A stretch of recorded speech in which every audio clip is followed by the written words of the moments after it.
Assalamualaikum warahmatullahi wabarakatuh. Perkenalkan, saya Siti Nursabah selaku moderator yang akan membimbing jalannya presentasi dari kelompok 5. Nah, di sini kami akan membawakan materi tentang layanan terapi bagi anak dengan spektrum autis. Sebelum masuk ke materi, saya akan memperkenalkan siapa saja sih presentator kita pada kali ini. Yang pertama ada Heni Nur Anggraini, ada Oktia Rusda, Nur Syifaatul Nisa, Nur Aida, dan Siti Rahma. Nah, selanjutnya apa aja sih yang akan kami bahas di sini? Yang pertama ada terapi sensori integrasi, yang kedua ada terapi ABA, dan yang ketiga ada terapi diet CFGF atau casein free glutagen free. Nah, langsung saja nih ke pembahasannya. Selamat menonton. Saya Heni Nur Anggraini. Di sini saya ingin menjelaskan tentang pengertian autisme. Autisme merupakan gangguan perkembangan pervasif yang ditandai dengan kelainan perkembangan dan fungsi interaksi sosial. Jadi yang disebut dengan autis di sini adalah gangguan perkembangan pervasif atau gangguan disintegratif yang ditandai dengan adanya kelainan perkembangan dan fungsi interaksi sosial, komunikasi, serta perilaku yang terbatas dan berulang, di mana tanda-tanda ini terlihat sebelum anak usia 3 tahun. Terdapat juga 2 jenis perilaku autis, yaitu perilaku eksetif atau berlebihan dan perilaku defisit atau berkekurangan. Assalamualaikum warahmatullahi wabarakatuh. Perkenalkan, nama saya Siti Rahma. Di sini saya akan menjelaskan mengenai terapi sensori integrasi. Terapi sensori integrasi di sini dapat diartikan sebagai proses kerja yang tidak semestinya dalam mengelola informasi dan menginterpretasikannya sehingga tidak dapat memberikan proses yang sesuai. Sistem yang ada pada sensori integrasi meliputi sistem vestibular atau keseimbangan. Sistem vestibular adalah indera yang memproses informasi tentang pergerakan, gaya berat, keseimbangan yang diterima melalui telinga. Sistem propriosistem. Propriosistem adalah sistem yang mengacu pada komponen-komponen dari otot, sendi, dan urat daging yang memberikan kesadaran pada seseorang tentang posisi tubuhnya. Sistem tekstil.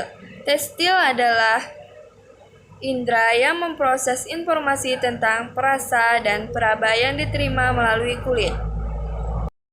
Contoh anak dengan terapi sensori integrasi ialah anak yang sedang melatih keseimbangannya melalui sebuah latihan fisik seperti gambar di samping.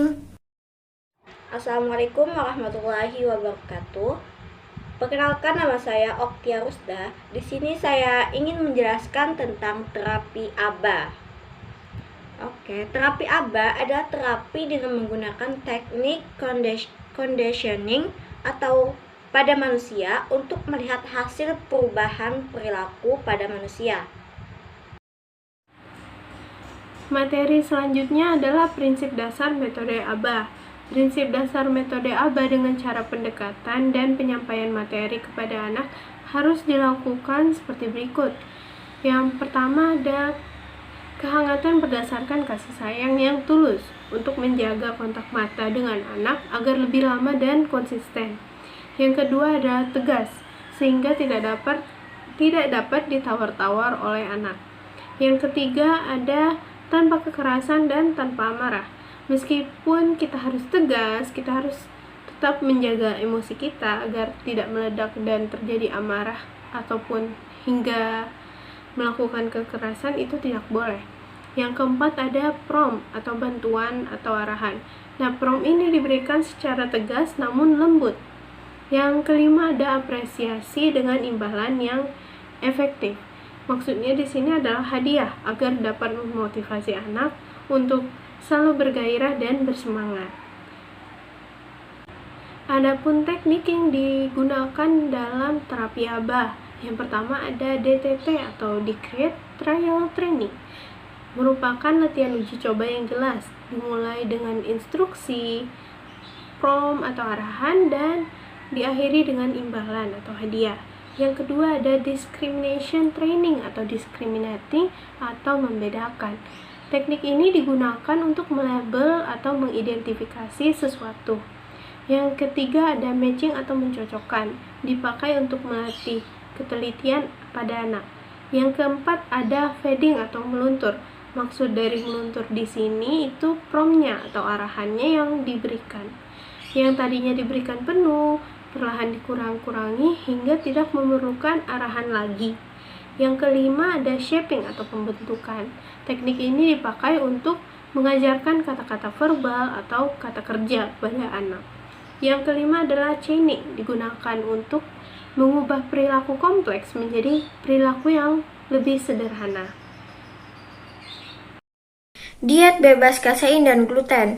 Gluten dan kasein dapat bertindak sebagai alergen dan menimbulkan reaksi alergi bagi anak yang menderita ASD.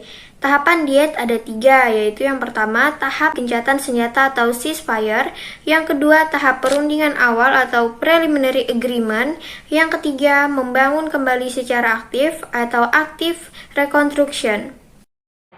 Assalamualaikum warahmatullahi wabarakatuh.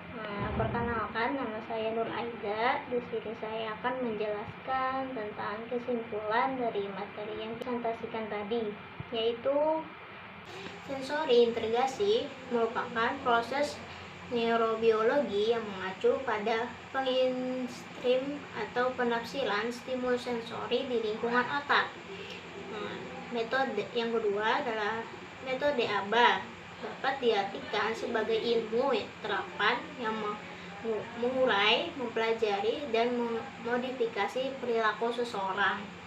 Yang ketiga adalah diet bebas kasein dan gluten adalah terapi bagi anak autis yang dilaksanakan dari dalam tubuh, dan apabila dilaksanakan dengan terapi lain seperti terapi perilaku, terapi bicara, terapi okupasi yang bersifat fisik akan lebih baik.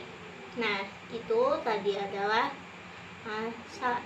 salah satu atau diantara pelayanan terapi untuk anak autis. Ingat, autis tidak menular. Sekian video presentasi dari kelompok kami. Salah hilap mohon maaf. Wassalamualaikum warahmatullahi wabarakatuh.